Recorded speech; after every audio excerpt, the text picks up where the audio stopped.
Hi ಅತಿಥಿ ದೇವರುಗಳೇ, welcome back to my channel.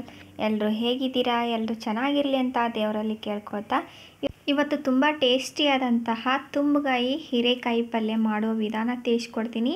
Video ಯಾರೆಲ್ಲ ನೋಡ್ತಿದ್ದೀರಾ ಚಾನಲ್ಗೆ ಸಬ್ಸ್ಕ್ರೈಬ್ ಮಾಡಿಕೊಂಡು ಹೊಸದಾಗಿ ನೋಡುವವರು ಕೊನೆವರೆಗೂ ನೋಡಿ, ಇಷ್ಟ ಆದರೆ ನಿಮ್ಮ ಫ್ರೆಂಡ್ಸ್ ಮತ್ತು ಫ್ಯಾಮಿಲಿ ಗ್ರೂಪ್ಗಳಿಗೆ ಶೇರ್ ಮಾಡಿ.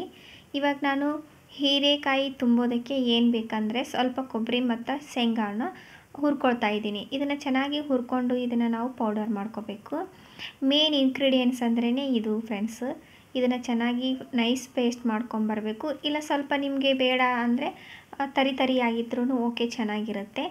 ಈ ರುಬ್ಕೊಂಡ್ಬಂದಂತಹ ಈ ಪೌಡ್ರ್ ಇರ್ತಲ್ಲ, ಅದಕ್ಕೆ ನಾನು ಚಿಕ್ಕದಾಗಿ ಹೆಚ್ಚಿಟ್ಕೊಂಡಂತಹ ಈರುಳ್ಳಿ ಮತ್ತು ಚಿಕ್ಕದಾಗಿ ಹೆಚ್ಚಿಟ್ಕೊಂಡು ಟೊಮೆಟೊ, ರುಚಿಗೆ ತಕ್ಕಷ್ಟು ಉಪ್ಪು, ಅರಿಶಿನವನ್ನು ಹಾಕ್ಕೊಳ್ತೀನಿ. ಆಮೇಲೆ ಗರಂ ಮಸಾಲೆ, ನಿಮಗೆ ಟೇಸ್ಟಿಗೆ ಖಾರ ಎಷ್ಟು ಬೇಕು ಅಷ್ಟು ಖಾರದ ಪೌಡರ್ ಹಾಕ್ಕೋರಿ. ಇಲ್ಲಾಂದರೆ ಹಸಿಮೆಣಸಿನ್ಕಾಯಿ ಪೇಸ್ಟು ಕೂಡ ನೀವು ಯೂಸ್ ಮಾಡ್ಕೋಬೋದು.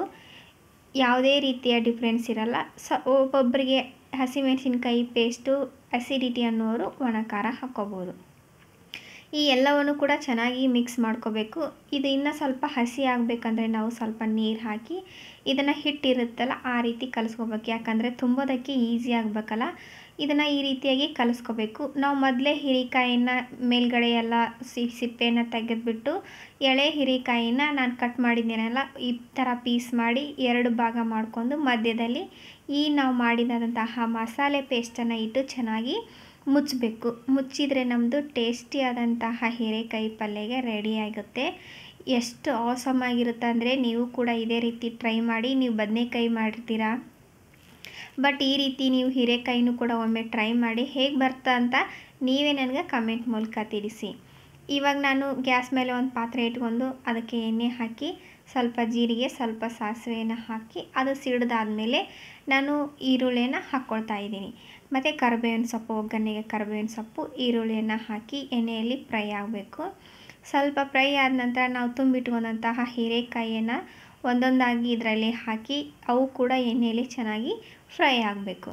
ಈ ರೀತಿಯಾಗಿ ಎಲ್ಲವನ್ನು ಹಾಕಬೇಕು. ಹಾಕಿ ನಮ್ಗೆ ಉಳಿದಂತಹ ಮಸಾಲೆ ಇರುತ್ತೆ ನೋಡಿರಿ, ನಾವು ಎಲ್ಲವೂ ಪೂರ್ತಿ ಇದಕ್ಕೆ ಆದರೆ ಓಕೆ, ಇದಕ್ಕೆ ಬರೀ ನೀರು ಹಾಕ್ಬೋದು. ಇಲ್ಲ ಮಸಾಲೆ ಇನ್ನೂ ಸ್ವಲ್ಪ ಉಳಿದಿದ್ರೆ ಆ ಮಸಾಲೆಯನ್ನು ನೀರು ಹಾಕಿ ಚೆನ್ನಾಗಿ ಕಲಿಸಿ ಇದಕ್ಕೆ ನಾವು ಹಾಕಬೇಕು. ಅಂದರೆ ಮಾತ್ರ ಟೇಸ್ಟ್ ಆಸಮ್ ಆಗಿರುತ್ತೆ ಮತ್ತು ನಮಗೆ ತಿಕ್ಕಾಗಿ ಬರುತ್ತೆ.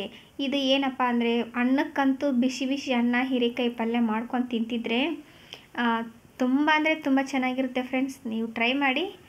ಇವಾಗ ನಾನು ಉಳಿದಂತಹ ಪ್ಲೇಟಲ್ಲಿ ಎಲ್ಲವನ್ನು ಕೂಡ ಚೆನ್ನಾಗಿ ತೊಳೆದು ಹಾಕ್ತಾಯಿದ್ದೀನಿ.